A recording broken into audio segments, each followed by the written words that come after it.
Dans l'actualité aussi, cette offre du Somaliland à Washington. Ce territoire qui a fait sécession avec la Somalie n'est pas reconnu par la communauté internationale. Seul Israël l'a fait, il y a 2 mois seulement. Les autorités se disent prêtes à accorder un accès privilégié à leurs ressources aux États-Unis. Bonsoir Lola Colomba. Bonsoir Estelle. Le territoire poursuit sa quête de reconnaissance internationale. Expliquez-nous. Alors en fait, le ministre de la présidence du Somaliland, Kadar Hussein Abdi, il propose 2 choses aux États-Unis. D'abord, l'octroi de bases militaires sur son sol. On sait que Washington dispose déjà d'une base navale dans le pays voisin, Djibouti, et c'est une localisation qui est très stratégique puisque c'est l'entrée du détroit de Bab el-Mandeb et donc l'une des routes commerciales les plus fréquentées au monde. Deuxièmement, Kadar Hussein Abdi propose des exclusivités minières. Les autorités du Somaliland affirment que leur sous-sol regorge de tantale, de lithium, de niobium et encore de coltan, bien qu'on manque encore d'études indépendantes à ce sujet.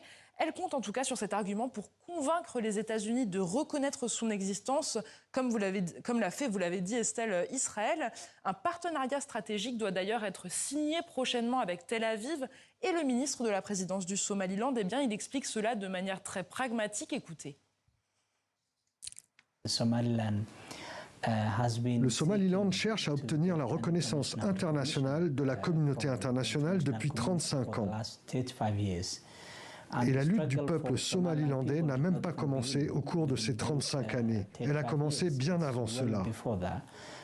Donc voilà, c'est direct, mais qu'en pensent les Américains? Eh bien, figurez-vous que depuis plusieurs mois, certains républicains plaident en fait pour cette reconnaissance du Somaliland par les États-Unis. C'est le cas notamment du sénateur Ted Cruz. Mais après la reconnaissance israélienne de fin 2025, Donald Trump avait été interrogé quant à une démarche similaire de la part de Washington. Il avait d'abord dit non, avant de préciser qu'il allait étudier la question, puis d'ajouter dans un style très trumpien: est-ce qu'il y a vraiment des gens qui savent ce que c'est le Somaliland? Merci.